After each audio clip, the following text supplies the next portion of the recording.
Boa noite, galera. Sejam todos bem-vindos. Está começando mais um SecurityCast, nosso webcast sobre segurança da informação, pentest e computação forense. E o tema de hoje, que foi voltado pelo pessoal aí do nosso canal no Telegram, foi o webcast, vai ser o número 46, Fileless Malware. Mas antes de falar qualquer coisa sobre o assunto, como sempre, eu vou me apresentar. Meu nome é Alcion Júnior, sou pesquisador na área de segurança cibernética, sou professor universitário, e aí vou contribuir nessa parte de malware aí, um pouquinho que eu conheço aí. Vou passar agora para a galera, passar na ordem alfabética, o Azevedo aí para se apresentar. Galera, boa noite. Meu nome é Alberto Azevedo, sou especialista em segurança da informação. Estou aqui para contribuir um pouco com vocês a respeito desse assunto Fileless Malware, para ver se a gente consegue explicar como é que funciona, como é que as pessoas podem se defender a respeito disso, por que isso está virando tanta moda agora, secar um pouquinho esse assunto aí. Vou passar para o Gilberto. Boa noite, pessoal. Sejam todos bem-vindos ao SecurityCast. Hoje vamos falar um pouco sobre Fileless Malware. Eu sou professor universitário, sou perito em computação forense e também atuo na área de segurança da informação.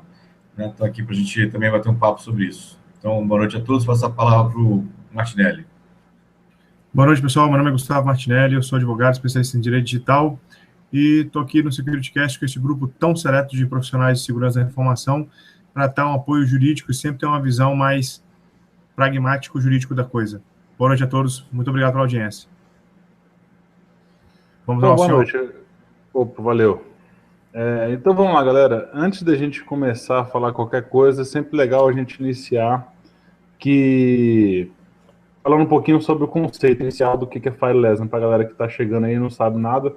Fileless vem se você faz a tradução literal do português, do inglês, né, vai trazer o que? Arquivo sem arquivo, né? Então, são infecções que ocorrem de diversas formas. Existem três maneiras, que são mais comuns, né, três tipos de malware mais comuns sem arquivos, né, Fileless, que são realizados aí.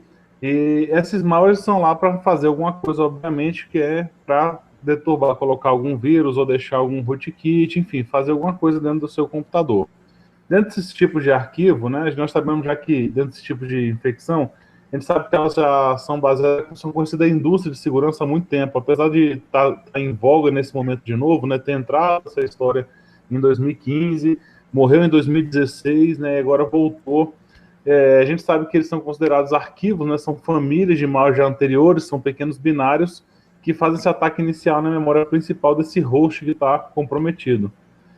Algumas técnicas de evasão que são usadas por esses malwares, né, que já são conhecidos aí, tem o Coviter, tem o Powerlike, né, tem alguns kits que não deixam esse rastreamento no disco propriamente dito. Por isso que fala, né, quando a gente fala que é um fileless, na verdade não é exatamente que não existe um arquivo, mas ele não deixa nenhum tipo de rato no disco. Então existem três tipos de malware, antes da gente começar a falar de alguns exemplos aí que o pessoal deve dar daqui a pouquinho.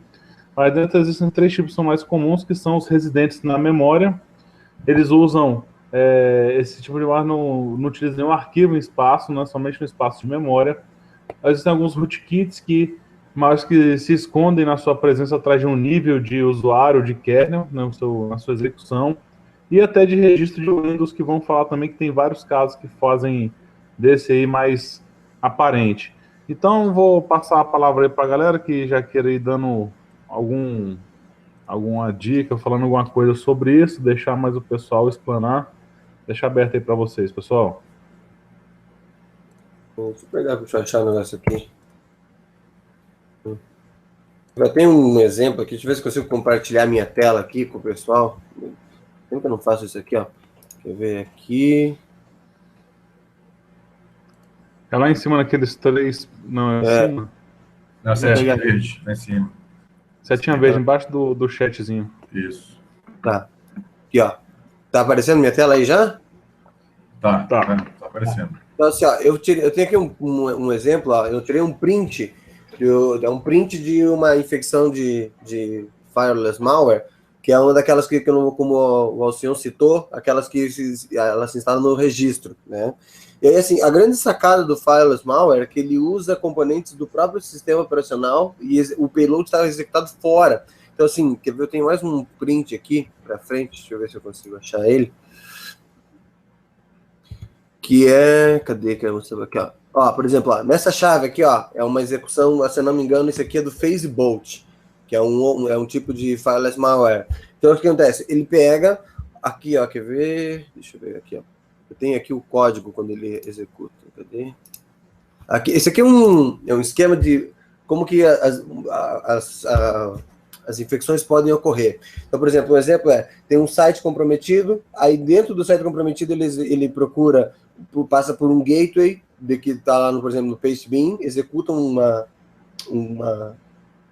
alguns comandos que tem lá, redireciona para isso aqui, até cair lá uma muito conhecido, uma coisa que se fala muito quando se fala em termos de fileless malware, é exploit kit.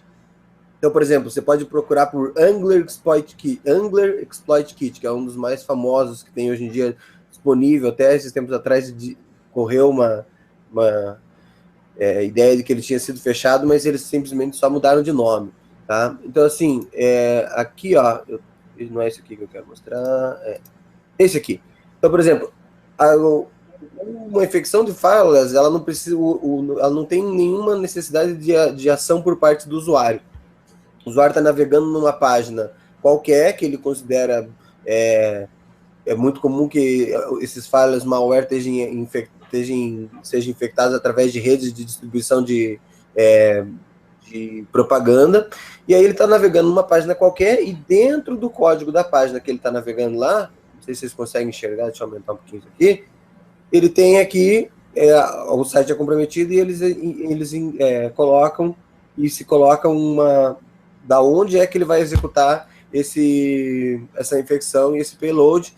E aí, assim, ele usa, através de algum tipo de vulnerabilidade, por exemplo, os exploit kits são capazes de identificar qual vulnerabilidade tem no teu computador e redirecionar para que seja executado exatamente o código para aquela vulnerabilidade. Então, por exemplo, o site aqui te redireciona para um exploit kit que ele vai ver se você tem uma vulnerabilidade, ele vai começar a procurar por trás, enquanto você está navegando na página, ele vai ver se você tem alguma vulnerabilidade no Flash, no Java, ou o que tem, como é que ele pode executar e comprometer o teu computador. A hora que ele descobrir qual das versões você está vulnerável, ele vai te redirecionar para o exploit daquela versão. Entendeu? Isso tudo remotamente, sem o usuário ter feito absolutamente nada. Ele não clicou em nenhum link malicioso, ele está navegando num site que ele não tá nem vendo. Isso está acontecendo tudo por trás dos panos, tá? Aí eu tenho mais uns prints aqui que eu separei. Deixa eu ver. Esse aqui é um outro exemplo mascarado de payload.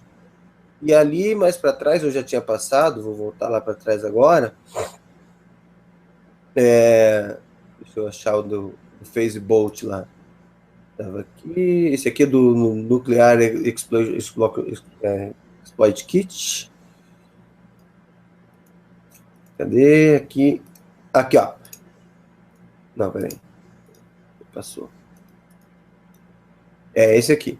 Então, assim, o FaceBolt, por exemplo, ele infecta, ele cria uma chave dentro do registro, ali no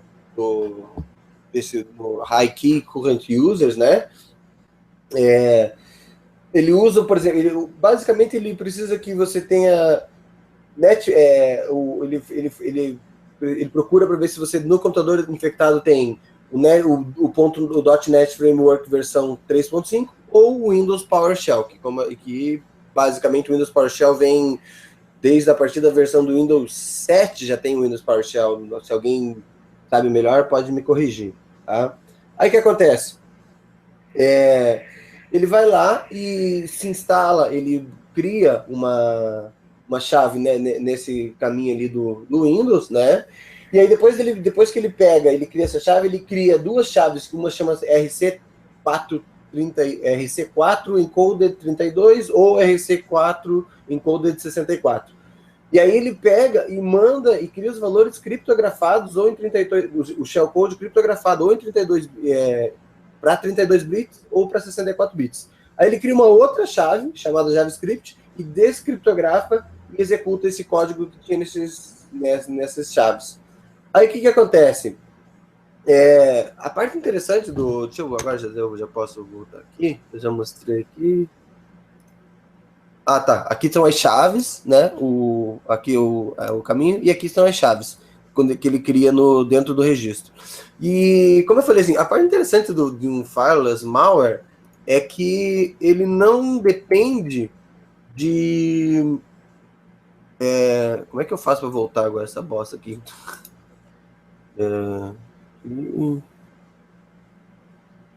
Cadê? Voltou, né? Tá. A parte que eu acho interessante do fireless malware é que ele não... Primeiro que ele não depende absolutamente de nada, que o usuário não precisa fazer nada. Ele é infectado sem nem saber. E segundo, que é exatamente essa sacada de que ele não precisa... e ele matou os antivírus comuns nessa jogada. Ele não manda nada para a máquina. Então, os antivírus comuns, os antivírus mais antigos, eles simplesmente nem sabem o que está acontecendo, porque isso tudo está acontecendo numa camada muito mais acima, sem que seja copiado nada para a máquina. E como ele fica residente na memória, os antivírus comuns simplesmente não acham, nem ficam sabendo da presença dele.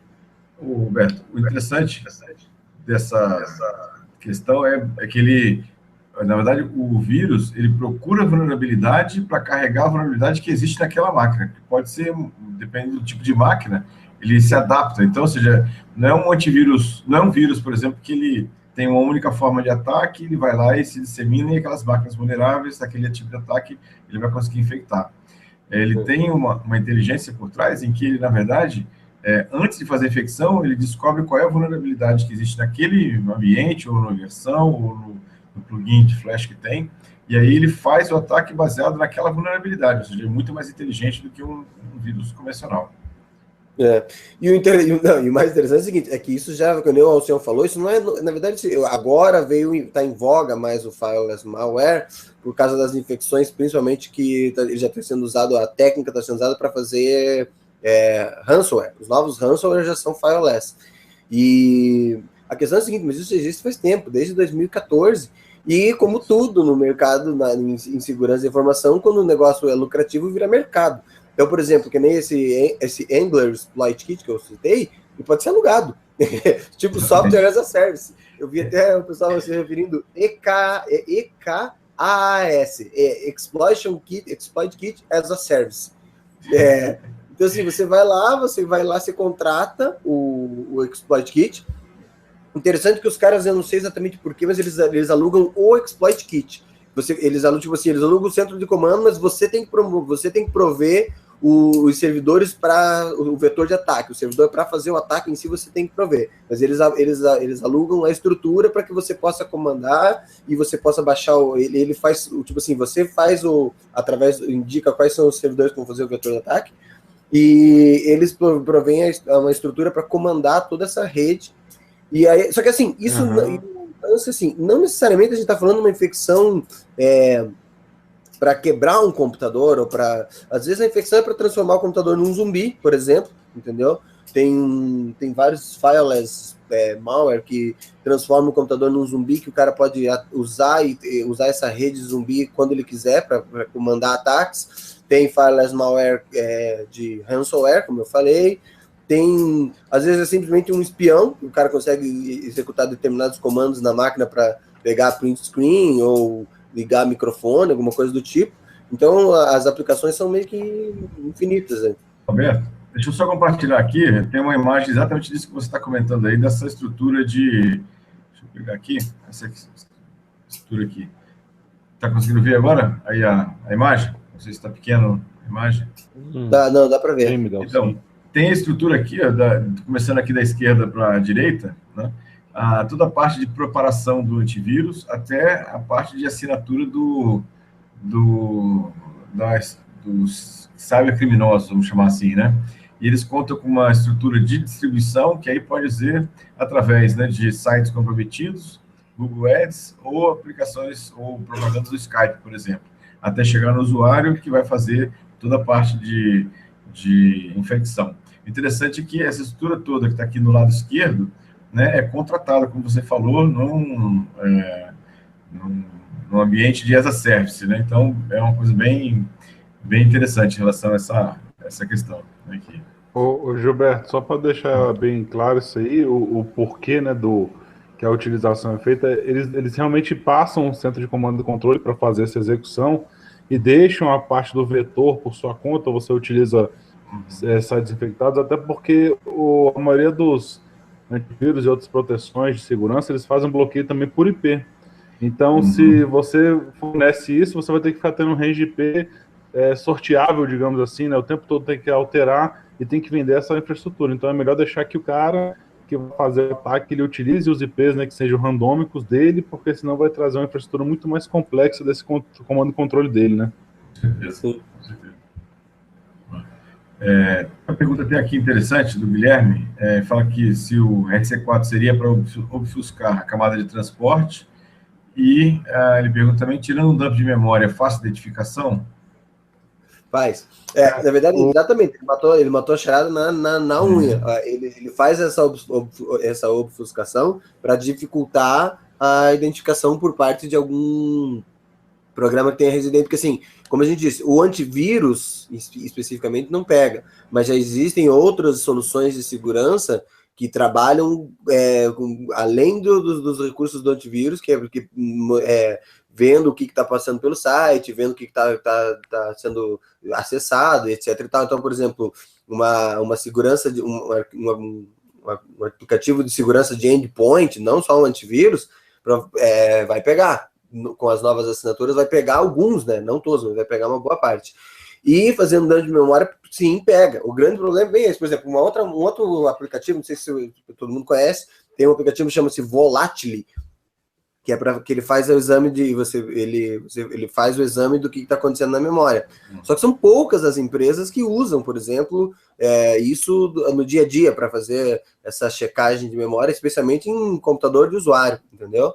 Mas se você faz o dump de memória, você consegue pegar. Até porque eles ficam... essa é a grande sacada do Fireless Malware. Ele fica residente na memória. Alguns ficam residentes até na própria área de memória do programa Windows que ele corrompeu. Mas isso hoje, Azevedo, isso já é possível, porque a maioria como se falou dos endpoints, né, tirando que os antivírus que a gente conhece mais esses como os gratuitos, não são tão utilizados, mas os endpoints protection, né, que eles são uma camada de firewall interno de host, né, IDS de host, tem mais um monte de soluções ali dentro, inclusive uma delas é exatamente a análise do que é executado na hora, na máquina. Eles não fazem exatamente o dump, tá? Porque para fazer o dump de memória, o cara ia levar 2 minutos. Então imagina toda hora, de tempo em tempo, parar sua máquina 2 minutos, fazer o dump de memória, analisar. Então ele analisa o que está sendo executado. E é exatamente o que está sendo perguntado pelo Guilherme. Tá? O que ele está falando é o seguinte, porque se ele for utilizar obfuscação em execução desses códigos, aí sim você consegue realmente bypassar todos esses controles aí de uma forma muito melhor. Porque se ele fosse analisar essa parte de tentar remover o que está ali do arquivo, tentar extrair o que está ali para depois colocar, e sim sua máquina ficar uma carroça geral. Então, ele consegue fazer essa obfuscação dessa forma sim, tá? Só lembrando, o RC4 é um antigo conhecido nosso, né? O RC4 é a base da criptografia da criptografia web, lá do Wi-Fi, lá de muito tempo atrás, né? Então, só que ele não tem as falhas de implementação, que aí era o problema de implementação de segurança que o web tinha, né? Aí o RC4 até é uma boa cifra de segurança, o problema era a implementação que ele tinha lá na época do web. Um outro tipo de defesa também que vai pegar ataques de Fireless Malware são os Next Generation Firewall. Então, por exemplo, existem uma série de soluções hoje no mercado que constam e pegam assinaturas de vírus e de ataques que estão acontecendo em tempo real. Então, por exemplo, ele vai lá... os grandes fabricantes, a IBM, a RSA, todos eles têm soluções que eles se alimentam através diariamente eles vão e buscam lá nos centros de pesquisa, qual que é o ataque que está acontecendo, quais são os hosts que a gente identificou que estão conduzindo ataques recentemente. E então, por exemplo, se a empresa estiver usando um Next Generation Firewall de boa qualidade, possivelmente boa parte desses ataques de Fireless Malware vai pegar no pulo também. Ou às vezes ele até A mapeado, solução... né? Sim, é exatamente isso aí. O que ele tem? Já que você consegue, por obfuscação, conseguir passar esse código, obviamente ele vai tentar, por alguns motivos, também tentativa de assinatura de código, porque mesmo passando por essa obfuscação, você vai ter que realmente ter também alguma coisa nesse código aí de assinatura. Além disso, você vai verificar o comportamento dele, como é que ele está se comportando ali na máquina, se ele está enviando algum pacote, porque tem uns que utilizam, né, um proxy TCP para comunicação externa, então está se comunicando com IP X lá fora, então esse IP aqui você faz o bloqueio dessa comunicação dele.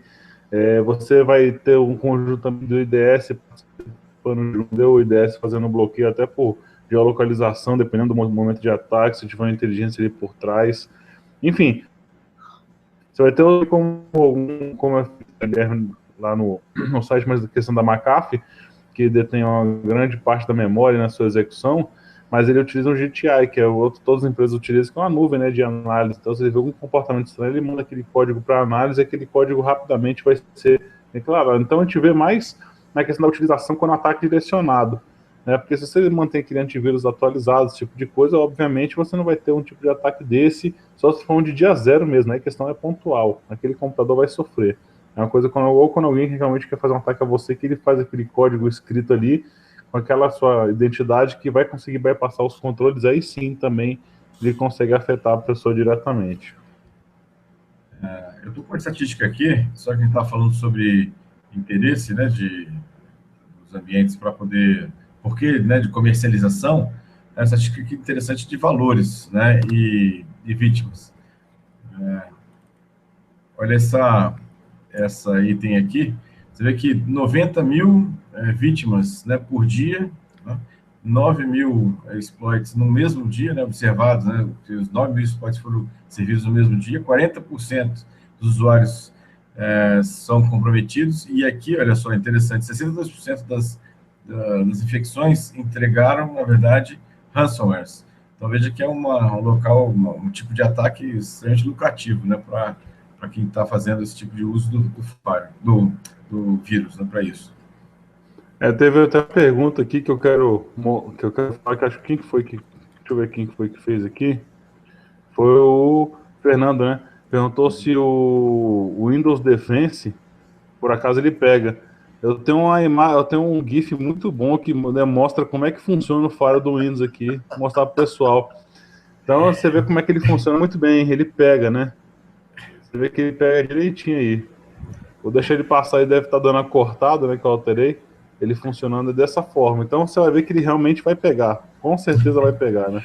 Eu resumiria a coisa assim, que Fire do Windows Defense não pega nem resfriado, né? Não vai pegar nem resfriado, quanto mais o vírus, né? Bom, eu tinha um negócio aqui para falar também. No nosso canal, a gente estava batendo um papo lá e fez a publicação lá dizendo que a gente ia ter esse negócio. E achei legal que postaram um artigo, né, falando se realmente o Fileless Malware é realmente um Fileless, né? Acho que o pessoal às vezes confunde um pouco o conceito. Só para deixar bem claro, que a gente tem colocado no início, né, porque um Fileless Malware não significa que é um malware sem arquivo. Na verdade, ele não deixa um rastro no disco, Isso. né? Isso é que é o mais importante, ele não deixa o rastro no disco. Então você vai ter execução em memória, você vai ter por rootkit, vai ter como utilizando PowerShell, alguma coisa que não vai realmente deixar um rastro que se deixa observar, né? Então não é realmente Fileless, porque tudo que se passa na máquina ele vai fazer. Se for para o disco, ele faz um registro. Agora, não significa que não exista, né? Tem que ter algum 0 e 1 executando alguma coisa para que ele faça. E no caso vai ser memória, para não deixar nada aí. Ele fala exatamente essa parte do volátil, né? Que a gente estava comentando, se fazer o dump, e bota alguns exemplos aí de Fileless Malware, bem bacana. Eu vou ver se eu reposto ele lá no nosso canal do Telegram. Até falar pro pessoal, né, que se quiser fazer as perguntas pelo canal do Telegram ou até pelo chat aqui, fica à vontade. Tá, deixa lá. E o Guilherme acabou de fazer uma pergunta aqui também, rapidinho, né? Se a gente tem amostras desses tipos de Fileless Malware. A gente podia chamar o advogado aqui A gente até utilizou ele no malware da outra vez, né? Quando a gente falou de malware, botar o advogado nativo, se ele não estiver lanchando aí, comendo um sanduíche agora, falar um pouquinho o que aconteceria se a gente... Eu tô de sacanagem. Esse é um teste de ping. Assim, para falar com a gente assim é o seguinte, né? Ó, tudo bem, eu quero... Meu ICMP tá respondendo. E brincadeira à parte, né? O pessoal tá falando aqui, se tem alguma amostra de malware, de fileless malware que a gente possa passar de instrução de código, como executar. Como é que a gente funciona? Porque a gente briga muito, né? E fala assim, pô, se eu chegar a distribuir um malware aqui para teste, para ensino, né? Para aprender, eu tenho uma legislação em cima que, por acaso, ela tá meio truncada, eu não consigo hoje. Você vai explicar melhor se eu estiver errado. E se a gente fala de um fileless malware que é só da técnica, né? Como é que seria isso aí? Um fileless malware que seja só da área o quê? Porque é o seguinte, a gente está falando do conceito... A gente pode... A gente tem exemplos, sabe? A questão é a seguinte, a verdade deve ser a resposta, mas vou deixar a gente falar. Eles querem que a gente dê exemplos, a gente quer que a gente mostre o payload, mostre o código que ele pode usar para fazer fazer uma infecção usando essa técnica de fileless malware. E aí meu conceito é o seguinte: se a gente passar o malware, o código de um malware para alguém, a gente tem aquela parte da legislação que você sabe muito bem como é que funciona e vai explicar muito melhor que qualquer um de nós. Se a gente fala de fileless malware, que é mais a técnica do que simplesmente a distribuição de um código de malware, mas que tem no final de tudo, vai executar praticamente a mesma coisa. E aí, como é que fica a legislação nesse ponto?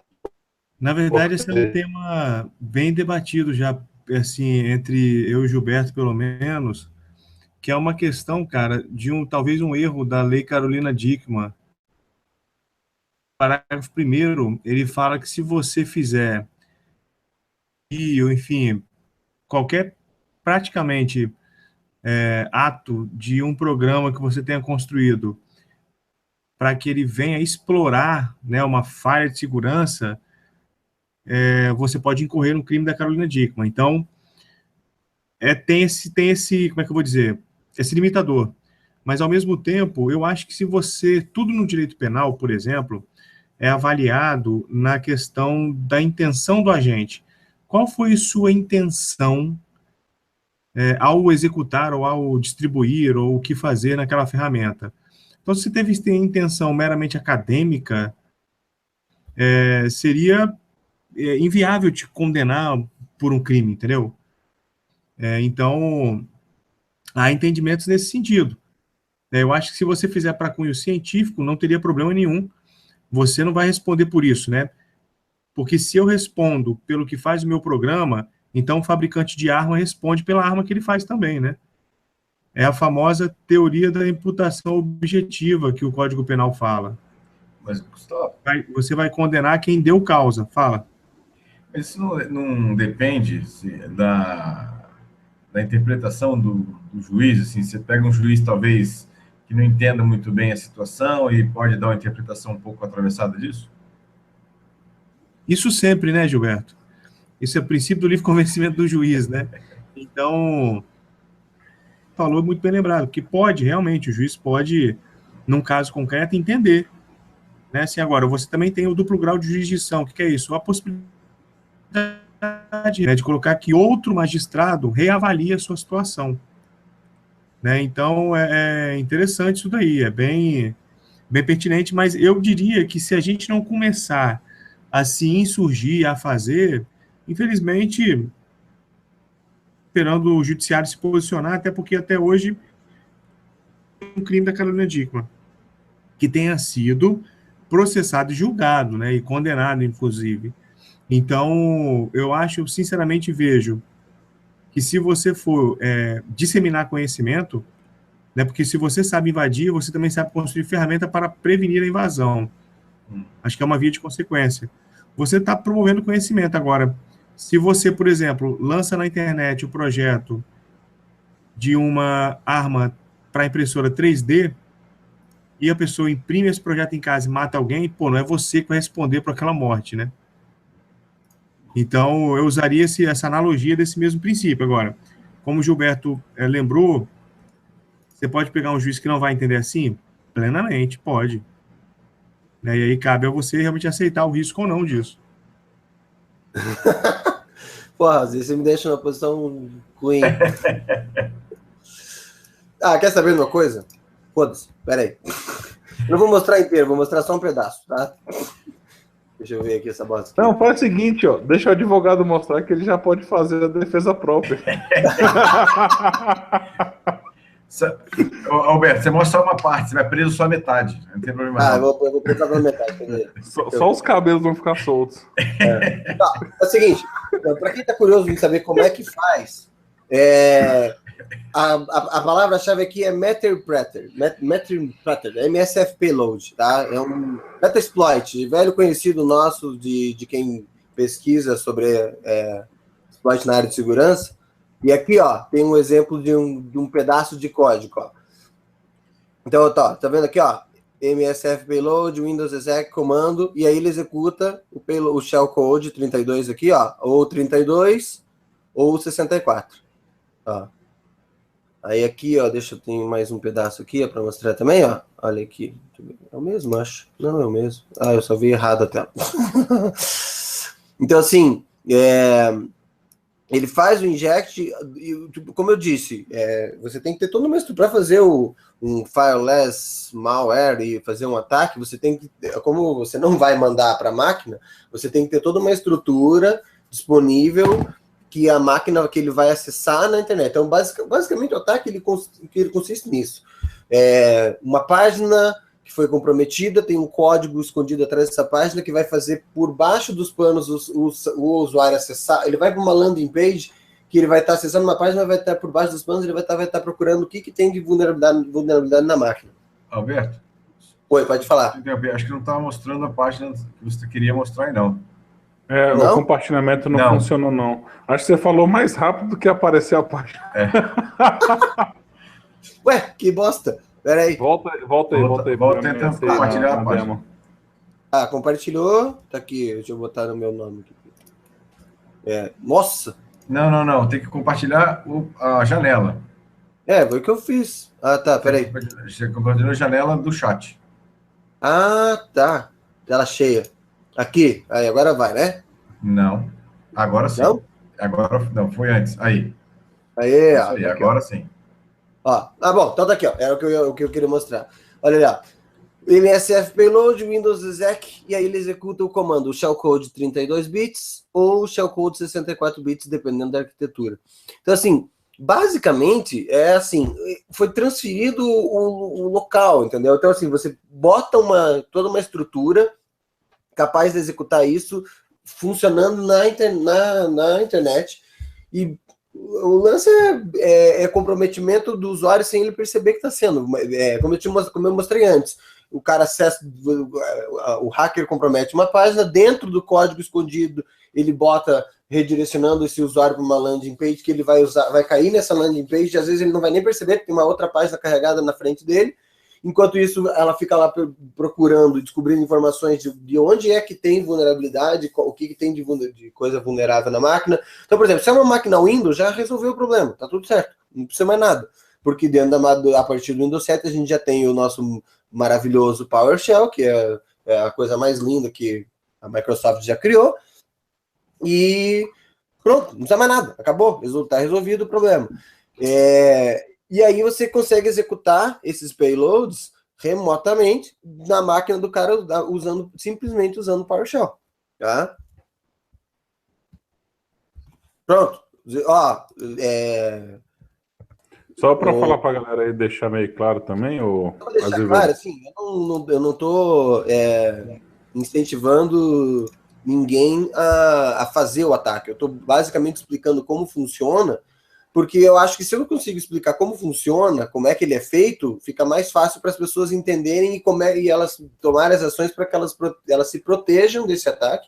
E até, quem sabe, a gente tem muita gente boa trabalhando nisso, criarem ferramentas para que possam evitar esse tipo de coisa, né? Mas depois que você cometeu o crime, não adianta falar mais nada, não. Já tá. Não, já tem um advogado ali para me defender, olha. Vai me... Aí depois, graça. Não, mas só para mostrar para a galera aqui, tava perguntando qual que é o sistema, né? Ali acho que não, o Fernando Guerra. Fernando, esse tá usando o MSF, né? Que é um do Metaxploit, que ele roda até essas distribuições aí todas de pentest, como Kali Linux, né?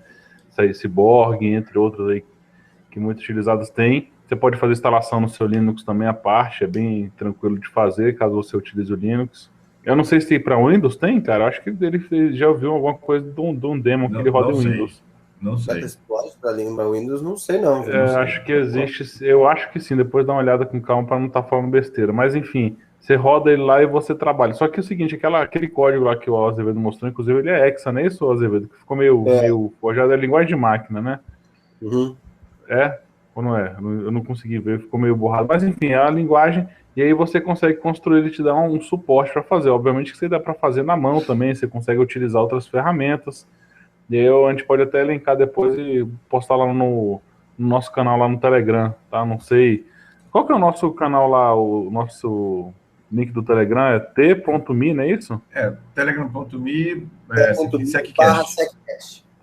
Aí depois a gente posta lá, quem que não for do canal aí, a gente vai postar algumas coisas lá. Terminando aqui o webcast, já coloco alguma coisa para vocês lá, inclusive outras informações aí no final do webcast. Legal. Mais algum comentário?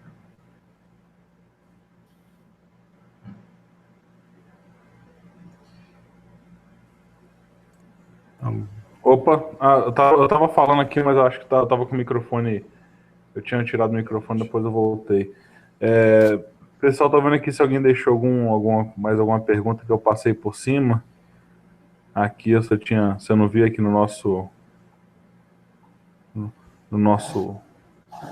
chat, não, realmente não tem nada. Galera, então, assim, existem esses outros tipos de fileless malware, né? Como ele comentou, existiu um que eu estava dando uma olhada aqui com mais calma, um pouco mais cedo aqui, chamado de AR-Technica, que está até naquele artigo lá que foi passado pelo pessoal lá no nosso grupo, achei bem bacana, que fala que eles deram uma olhada no malware, como é que ele funciona, ele utiliza algumas registros de chave, né? Foram registros de chaves do Windows que foram alterados, que utilizam aquela comunicação via TCP, né? Que aí para você fazer exatamente o controle dessas máquinas, para você conseguir fazer a comunicação delas. Então ela utiliza a chave de registro de TCP e também utiliza alguns serviços do Windows. Mas também estava falando somente de Microsoft, mas deixar bem claro que ele também consegue fazer escalação de privilégios, tá? Em Linux, ele também faz a obfuscação atrás de serviços Linux, que não é tão incomum assim como o pessoal imagina. Tá? O que está sendo até explorado aí hoje em dia para alguns tipos de vulnerabilidades que a gente está ouvindo falar aí, até não é o caso do Apache Struts, tá? Que ele utilizou outra coisa, que eu vou até comentar como notícia depois, mas ele utiliza a mesma ideia de fazer a obfuscação de alguns códigos para fazer um bypass lá, enfim, utilizando no RC4 e tal. Tem algumas técnicas que já são incluídas a ele, que já são inerentes a ele para fazer essa comunicação aí. Enfim. Fale. Só um comentário, a gente estava comentando aqui sobre vetores de infecção, né, usando inclusive clientes de Flash, né, e outros navegadores para isso. Tem uma imagem aqui que mostra uma estatística interessante aqui sobre exatamente isso aqui. Essa imagem aqui, ó, vê que o Flash disparadamente, né, inclusive no último ano, na verdade tem estatística de 2015, vê como é que tem uma grande parcela de vulnerabilidade no Flash, né? Até por isso que motivou o Chrome e o próprio Firefox essa semana agora, né? Falou que iam desabilitar os plugins de Flash, porque exatamente tem uma grande vulnerabilidade usando esse tipo de plugin. Pô, falar nisso, cara, eu tomei um susto essa semana, eu tava vendo uma palestra aqui no RoadSec Brasília, um evento que rolou aqui, e o cara estava falando sobre algumas análises de vetores de ataque, né? Os vetores não, desculpa. Sim, acabam sendo vetores, né? São os alvos, né, dos ataques que estão rolando. E esse ano passado, adivinha quem que passou na frente do Windows, cara? Quem?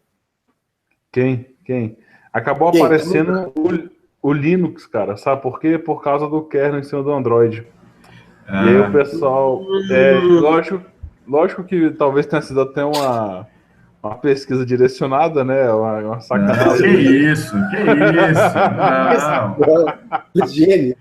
Botou no mesmo balaio, Linux, celular, Android, tudo. Não foi nem pouco nada. E eu achei legal que depois rolou um outro slide, né? Na pesquisa, e ele realmente fez a separação. Apareceu na Linux kernel, depois apareceu o Android, tipo assim, né? Em vetores. Lógico que o Linux kernel caiu lá para baixo, né? Nesses vetores aí, mas é engraçado, né? Como é que é a parte do apontamento, né? Onde você vai indicar o que pode rolar realmente, né? Enfim, uma pesquisa pode mudar toda a visão sobre tudo. Mas é o que você falou, o Flash realmente é um vetor de ataque. Todo mundo utiliza o Flash, né? O plugin Flash Player, a atualização do plugin do Flash Player acaba injetando algum clique errado ali do usuário. E vai bypassar esses controles por ser dia zero, né? Pessoal, vocês têm mais alguma coisa a colocar aí sobre o assunto? O pessoal tá com alguma dúvida aí? Alguém tá acompanhando lá agora o chat? Estou acompanhando não, né? Tá. Enquanto não. Aqui, eu acho que não. Eu pelo menos falei mais ou menos o que eu tinha para falar. Isso. Toda vez que termino o webcast, normalmente eu lembro de coisa pra falar, depois que já acabou, daí já era, né? Aí acabou, né? Aí caga tudo. Bom, pessoal, eu acho então que eu vou começar a fazer um encerramento aqui do nosso webcast hoje, tá? Então, como sempre, né, eu vou passar aqui a segunda parte do nosso webcast, que é passar para cada um a parte fazer as notícias, né, importante da nossa quinzena aí, dos últimos dias que a gente passou. E, enfim, eu vou começar passando uma notícia aqui, inicialmente. Pessoal, Ele vai pegar minha notícia. Eu tô sentindo que ele vai pegar minha notícia. Não é sua notícia, essa notícia é minha. Ela saiu hoje no forno, cara. Tá pegando fogo, entendeu? Não deu nem tempo. Assim, ela tá aqui, cara. Foi até publicado em alguns sites aí, né? No mundo inteiro. É a nova maneira mais fácil para sequestrar uma sessão de usuário, né? De escalação de privilégio de alguém sem nenhum tipo de senha, né? Adivinha qual que é o sistema operacional? Vou dar uma... É o Windows, tá? Só para constar, assim, só para constar. Então, você tem que estar ciente, né, que é um fato que o usuário Windows tem direito de permissão de sistema para redefinir senha, usuários, blá, blá, que a gente sabe que existe isso. Só que um pesquisador israelense de segurança conseguiu demonstrar que um usuário privilegiado local pode até mesmo sequestrar a sessão de qualquer usuário do Windows que esteja conectado e que tenha privilégio mais alto sem saber a senha desse cara. Uma ferramentazinha, que é um linha de comando lá. Adivinha onde que a gente acabou de falar aí? Né? No PowerShell. E esse truque, na verdade, funciona com quase todas as versões do Windows e não precisa de privilégio nenhum especial. E aí o próprio cara pesquisador, ele não soube capaz de falar que se é um recurso do Windows ou uma falha de segurança, mas enfim, já na minha visão, com certeza é uma falha de segurança. Existem alguns vídeos aí dessa POC, né, a POC de lançamento dessa escalação de privilégio e sequestro de sessão, que na verdade é uma técnica que utiliza os dois, tá? Que ele consegue, então, o invasor vai conseguir sequestrar a sessão desses usuários e ter o mesmo privilégio alto do sistema. Então, se por acaso você acessa o seu servidor lá e todo mundo tem acesso àquele servidor, terminais services, né, galera que tem TS aí espalhado no mundo inteiro, que deixa o admin logado lá, um usuário administrador logado. Se o cara conseguir um usuário comum lá, um guest qualquer aberto, pronto, né? Bastou isso em a linha de comando utilizando essa POC aí para conseguir fazer essa escalação de privilégio, tá? Bom, e uma segunda notícia, não vou dar não, que vai que eu pegue aqui, mas foi uma notícia que tem uns diazinhos já que saiu, mas finalmente saiu o estudo completo, um artigo completo são quatro pessoas que fizeram sobre a quebra de colisão, a primeira colisão de SHA-1. Então, enfim, eu tinha que citar essa porque eu achei assim que a notícia que quebrou, né? Finalmente, mais uma vez, vamos ter que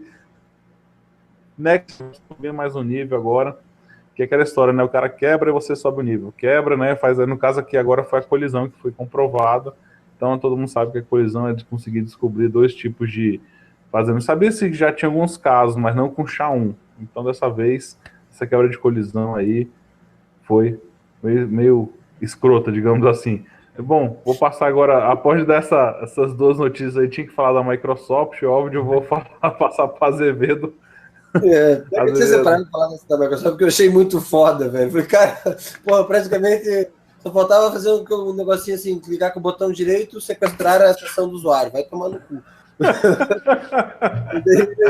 Cara, eu fiquei de cara, tipo assim, porque assim, até agora ninguém sabe se é um bug ou se é uma feature, entendeu? Porra, cara, que caralho de sistema operacional que é esse, mano? Mas, até eu já tinha deixado separado uma notícia backup aqui. Não é tipo assim, não é só a Microsoft é cachorro morto, a gente chuta ela só porque é gostoso de chutar. Mas os problemas não acontecem só na Microsoft. Até deixei separado aqui. Essa semana passada agora, foi corrigido um bug no que afetava a boa parte das distribuições Linux, que era de 2009, cara. 2009, era um bug, era uma vulnerabilidade, né, que é conhecida como Double Free, que é uma forma comum de corrupção de memória. E aí ele foi corrigido agora no CVE 2017-2636. Ou seja, ficou 7 anos para ser corrigida e ela permitia que ganhasse. Era ataque local e o cara conseguia ganhar privilégios e causar que o sistema desse um crash. A gente sabe que acesso físico é uma bosta, né? Então não tem muito que. Mesmo que esteja tudo certinho, acesso físico é uma bosta. Mas mesmo assim, é uma vulnerabilidade grave e levou quase 7 anos para ser corrigido. É, pesado, né? 7 anos é um tempinho bom. 7 anos é tempinho. Tudo bem que não era remoto, era local, mas mesmo assim, eu achei que foda. Gilberto. Beleza. Bom, eu separei aqui uma notícia que impactou bastante a questão do vazamento lá do Wikileaks dos Vault 7, lá, que vazou um monte de códigos, e na verdade o Wikileaks avisou que só 1% do que eles têm de informação que foi vazada até agora, e tem muito mais coisa para vazar, mas eles estabeleceram algumas condições para informar para as empresas das vulnerabilidades que estavam envolvidas no vazamento. Mas vamos ver o que vai ter mais, de vazamento aí do Wikileaks. Parece que tem muito mais coisa ainda por trás desse vazamento. E separei outra notícia que também me chamou a atenção, é que, na semana passada, que o WhatsApp pode ser hackeado, na verdade, localmente por uma imagem, né? Uma imagem, uma formada que levaria para uma... Já arrumaram, podia... Já arrumaram. Só que a coisa mais interessante é que o WhatsApp falou que estava filtrando as mensagens que tinham essa vulnerabilidade. A pergunta do celular é: como é que ele filtra essa mensagem se o tráfego está criptografado? Então, ou seja, é uma pergunta bastante interessante pergunta, né? que eu gostaria que o WhatsApp respondesse. Ou seja, ele está filtrando as imagens que são com código malicioso, como é que ele faz isso? Né? É uma boa pergunta que eu gostaria que o WhatsApp respondesse, mas ok. Cara, eu não sei, eu já tive discussões homéricas com isso no pessoal na área de segurança, cara. Exatamente. Né? Eu entendo a questão técnica, tipo assim, eu conheço o cara lá, eu não conheço pessoalmente, mas eu já vi, assim, né, o Moxie lá, o cara é foda, o cara criou tipo assim, a estrutura é sólida, a parte teórica é sólida, bacana, a teoria, tipo assim, na teoria, a criptografia é animal. Isso. Só que assim, eu tenho 2 questões, o meu questionamento no negócio da criptografia do WhatsApp resume 2 coisas. Primeiro, ninguém viu essa implementação ser feita. E ela foi feita sem que ninguém viu como é que foi feita essa implementação. Cara, não faz o menor sentido uma empresa tirar de si própria a única coisa que a gente sabe que eles ganham dinheiro por debaixo dos panos. Nenhuma empresa paga 21 bilhões de dólares num troço para fazer um serviço de graça para os outros. Exatamente. Entendeu? Essa é a pergunta, Alberto. Ou seja, como é que alguém... Não é troco de pão. 21 bi não é troco de pão. Como é que alguém paga 21 bilhões de dólares para não ter nada? E aí, como você falou, o código não está fechado. Então, não dá para saber se o cara fez ou não fez alguma coisa, entendeu? Exatamente. E outra coisa, assim, as senhas são todas escolhidas pelo próprio aplicativo. né? Não foi ninguém escolheu a senha de criptografia. Como é que você vai afirmar que essa senha não está sendo enviada para algum servidor ou coisa parecida? Mas o que eles falam é que a mensagem é criptografada entre as duas pessoas. Ele não fala que ele não vê nada. É verdade, é verdade.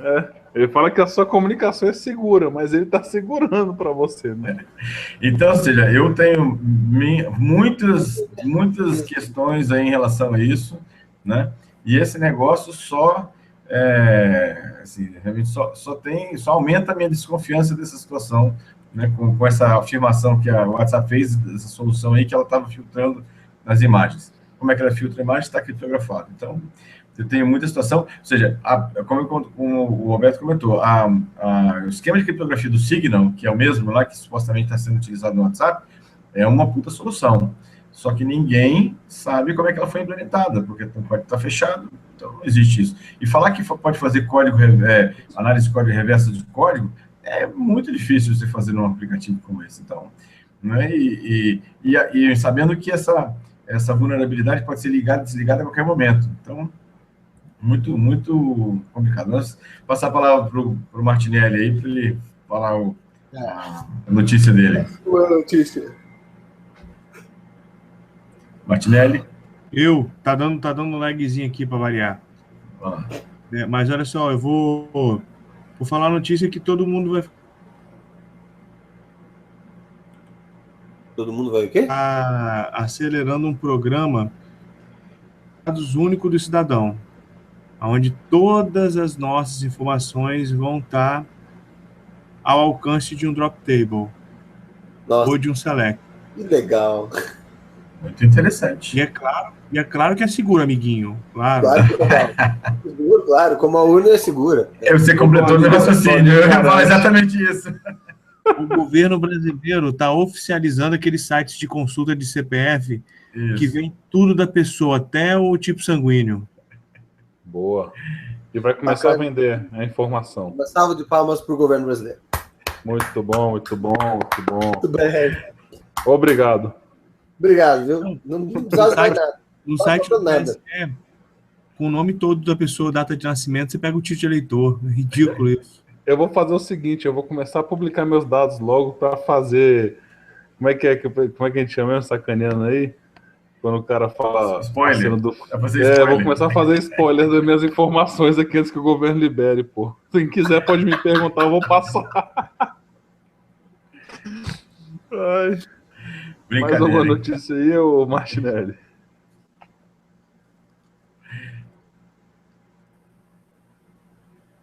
Martinelli, alguma notícia aí ainda? Tá morrendo. Não, então, é isso que me chocou. Oi. Aí, diga. Fechou? Fechou, né?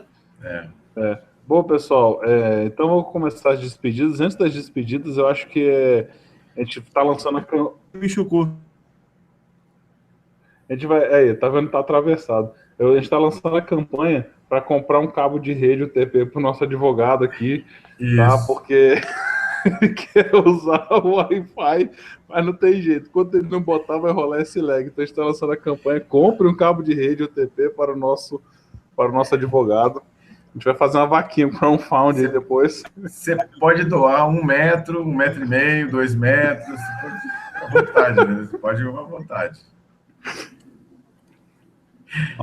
Olha só, a maior de conscientização é não presta. Não fala marca não, pô. Tá bom. Não sei por que eu não estou manifestando enquanto consumidor aqui. Eu vou ter que comprar um equipamento para alongar a rede no meu quarto. Funciona, impressionante. A gente tá vendo que tá ruim mesmo. Tá bom, galera. Começar aqui as despedidas, né? Começar a despedida pega até meio estranho, mas vamos iniciar aqui as despedidas. Então vou agradecer a galera que acompanhou a gente no canal, tá? O Guilherme Carlos, Thiago, né? O Peter Lopes, aí tem o Marcos Ribas também estava aí acompanhando. Agradecer essa galera aí que tá sempre junto com a gente, mais alguns que eu não posso não ter falado. Agradecer aos participantes das mensagens que a gente recebeu, do pessoal lá do grupo, do Security Cash, quem está entrando no nosso grupo. Agradecer os participantes, no caso, meus amigos aqui, como sempre, né, o Martinelli, agradecer o Sudré e o Azevedo, que é o careca mais amigo nosso. Tá? Enfim, agora eu vou agradecer a todos aí pela companhia, como sempre, né, ouvindo minha voz chata aí, e passando esse nosso conhecimento para a galera. E vou passar agora para o pessoal se despedindo antes de a gente dar as últimas notícias aí, Azevedo. Bom, galera, obrigado para todo mundo que acompanhou com a gente aí. A gente espera que a gente tenha conseguido explorar o assunto e explicar o assunto adequadamente, entendeu? Nosso objetivo aqui é sempre facilitar e melhorar os estudos do pessoal para que a gente possa divulgando a informação e explicando os assuntos que a gente aborda aqui, as vulnerabilidades que a gente aborda aqui, conseguir melhorar, quem sabe, essa nossa área de segurança da informação aí. Bom, pessoal, obrigado aí a todos que acompanham a gente aqui no ao vivo e quem está nos assistindo também via internet mais tarde, lá via o nosso canal. Um abraço aí, obrigado ao pessoal do chat que fez várias perguntas, participações aí. Dar os parabéns ao Alberto, né, que do último webcast para agora é um papai. Então, parabéns, Alberto, pelo nascimento do neném aí. Felicidades a todos aí. Abraço aos meus amigos, ao senhor Alberto e Martinelli, que compartilham aqui comigo aqui do Security Cast. Mais uma vez, pessoal, um abraço a todos aí e até o próximo Security Cast.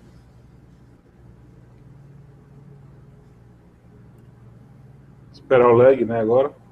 Espero o lag agora para jogar. Do Martinelli. Um abraço.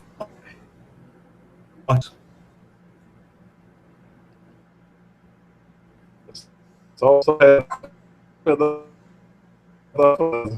a gente vai passar o seu efusivo abraço a todos aí, a gente entendeu, está repassando aqui, a gente agradece a sua despedida. Pessoal, agora vou lembrar os senhores de alguns nossos canais de comunicação. Nós temos o site do securitycast.com.br, que está em reformulação, entra daqui a pouco com nova cara, nova roupagem 2017, tá? O Telegram, que é o telegram.me/seccast ou t.me/seccast também rola. Você procura lá seccast lá no arroba lá do Telegram, você vai conseguir achar. O maior canal de segurança da informação do mundo, né? A gente constatou aí com as nossas pesquisas, então participe lá, nós temos mais de 1.500 usuários lá discutindo sobre informação, sobre algumas informações aí. Nosso Facebook, né? facebook.com/seccast. O YouTube, que é esse canal que estão assistindo, a gente pede para dar o like no vídeo, compartilhe com os amigos aí, né? Se inscreva no nosso canal, vamos ajudar a divulgar esse canal aí para o pessoal. Nós temos o imasters.com.br/perfil/securitycast, onde tem alguns áudios de programa, e o soundcloud.com/securitycast, que bota lá os áudios para quem quiser ouvir os podcasts lá e correr, enfim, ficar ouvindo, tá lá. Então, vou fazer o convite para os senhores aí. Nosso próximo webcast, caso tudo dê certo, vai ser dia 3 de abril, tá? E faço o convite a todos. A gente vai fazer a votação no nosso canal do Telegram. Participem lá com os temas que a gente vai postar. Faça a votação para fazer o próximo programa junto com os senhores. Agradeço a todos aí nesse webcast e até a próxima semana. Falou, tchau, tchau. Valeu, pessoal. Falou, galera. Até mais. Até. Deu, né? Não?